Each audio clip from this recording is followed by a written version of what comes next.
રાજકોટ શહેરના police commissioner Shri Brajesh Kumar Jasar અને અધિક police commissioner Shri Mahendra Bagadiya sir દ્વારા રાજકોટ શહેરમાં સંગઠિત ગુના આચરતી ટોળકીઓ વિરુદ્ધ કડક પગલાં લઈ તેઓને નેસ્તનાબૂદ કરવા માટે સૂચના આપવામાં આવેલ હતી.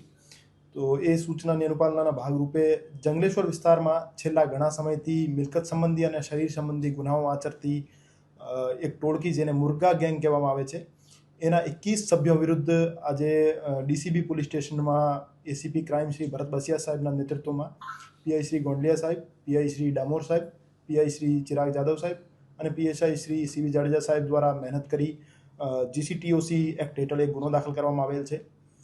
આ ટોળકી વિરુદ્ધ છેલ્લા 10 વર્ષોમાં આર્મ્સ એક્ટ, ખૂનની કોશિશ, હથિયારો સાથે રાયોટિંગ, ચોરી, એનડીપીએસ, સરકારી મિલકતમાં તોડફોડ, ફરજ રૂકાવટ જેવા 36 ગુનાઓ આ જીસીટીઓસી હેઠળ ધ્યાને લેવામાં આવેલ છે.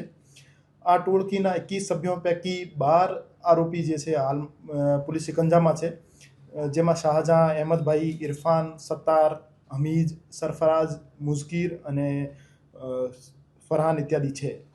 અને 4 આરોપી એ ડિવિઝનના ગુનાના કામે જેલ હવાલે છે, જેમાં ગેંગનો જે લીડર છે સમીર ઉર્ફે મુર્ગુ અને તેના શાગીર્દ છે. પેંડા ગેંગ અને મુર્ગા ગેંગ બંને ગેંગના 17+21 આરોપીઓ વિરુદ્ધ જીસીટીઓસી એક્ટ હેઠળ કાર્યવાહી કરવાથી દારૂ, જુગાર અને એનડીપીએસ જેવી પ્રવૃત્તિઓ પણ ઓછી થશે, એના પણ અંકુશ લાગશે. કેમ કે આ બંને ગેંગના સભ્યો વિરુદ્ધ 92 પ્રોહિબિશન એક્ટ હેઠળના ગુના, જુગારના 10 ગુના અને એનડીપીએસના ગુના દાખલ થયેલા છે. આ સિવાય રાજકોટ શહેરમાં જે સંગઠિત ગુના આચરનાર વ્યક્તિઓ છે અને જે વારંવાર ગુના કરતા વ્યક્તિઓ છે, એના વિરુદ્ધ જીસીટીઓસી એક્ટ હેઠળની કાર્યવાહી અત્યારે હાલ ચાલુ છે અને આવનાર સમયમાં બીજે પણ જીસીટીઓસી એક્ટ હેઠળની કાર્યવાહી દાખલ થશે.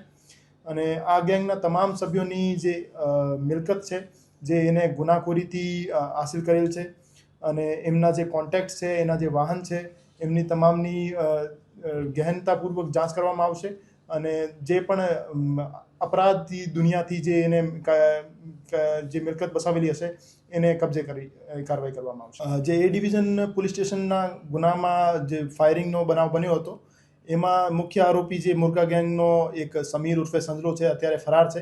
એને પકડવા માટે અમારી ટીમોના પ્રયાસ ચાલુ છે.